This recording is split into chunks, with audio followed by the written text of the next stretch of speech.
Greetings, how are you all? So today I'm going to film a short 2-3 minutes video. It's a little review on TEDx. It's about digital twins, a personalized future of computing for complex systems by Willcox, TEDxUTAustin. Is going to be this lady. So I'm just trying to save myself a time, not to compile the videos and make it in one shot.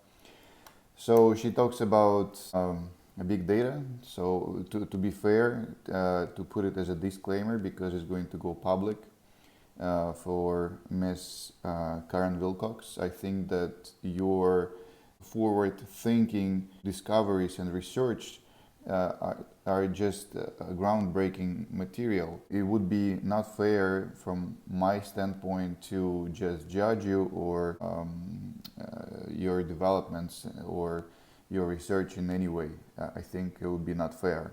So please take this video easy, and this is just a little assignment that I have for the university. I simply have to show my knowledge of English. It's not about technical communication. However, I have a few points that I like, a few points that I can improve, a few points that are obsolete. It's just that the society, the technology is evolving, and the more it's evolving, the more it gets complicated, and the things that we had a year ago, they are obsolete because everything is moving forward.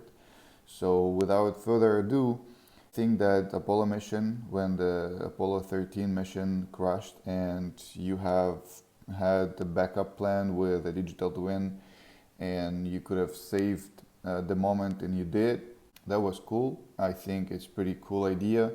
The future might hold a lot of potential for technical and engineering structures, because you could use, as they use right now, drones, flying drones. They set them in a barrel or they set them in a cistern, and instead of sending men inside sketchy places with a lot of greasy oil or a lot of machinery parts, they just send drones, and it's engineering job, and that's safer than sending people inside machinery to fix it or at least inspect it.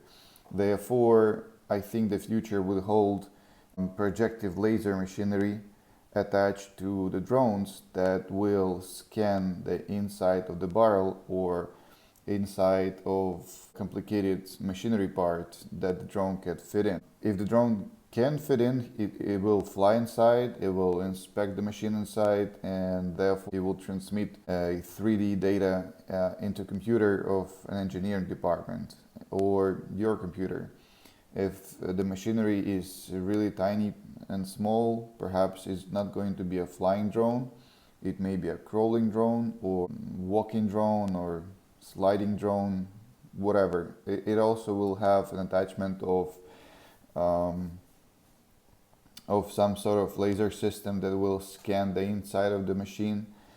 Inside the parts, it will analyze which parts are broken, which parts aren't, because each part has a serial number and parts number from the manufacturer. Therefore, a laser scan will allow the machine to transfer the data immediately in the computer, and engineers will see the inside in real life time.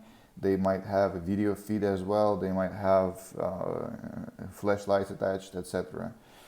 As far for constipation or heart attacks or lowering cholesterol or fighting cancer, these are very prosperous applications that might take place. But I think that at this point it's far too fetched. Please don't take me harsh, but I think that I don't have expertise neither in big data nor in medicine. However, I read some articles here and there, so you shouldn't rely on my opinion, but I think that at this point the first thing should be inspected is the brain, and if you can create a digital copy of neurosystem inside vertebrae or inside gray matter or white matter inside the brain, that would be pretty cool. And if you can transmit that in the computer, essentially transferring the data as a bits and bytes and simulating brain activity within the digital copy, that would be like making a copy of a human being, which is at this point a fantasy, a novel, or a crazy idea. But in the future, it might be possible just to copy people into the flash drive before they pass away, and then you could just have a copy of them.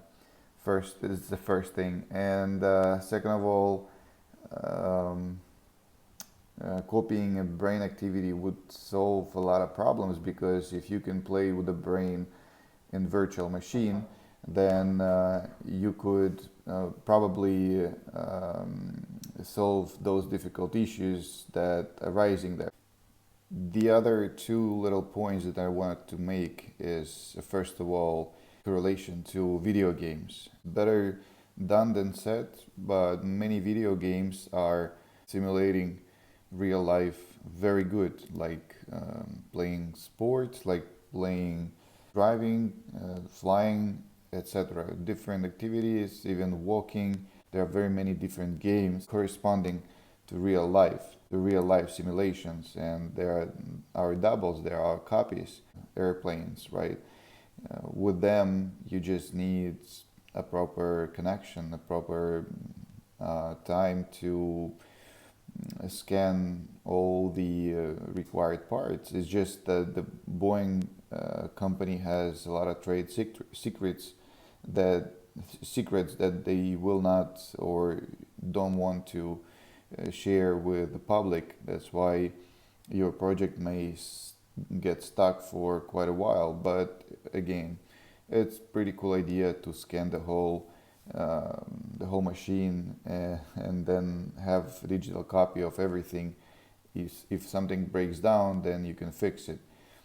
Third thing is the cybersecurity. Right now, AI systems are getting more and more advanced and smart, and then already have a 3D printed digital copy of a Boeing, and they decide to go rogue, then they can damage a lot of planes. They can do a lot of collateral damage for no good reason.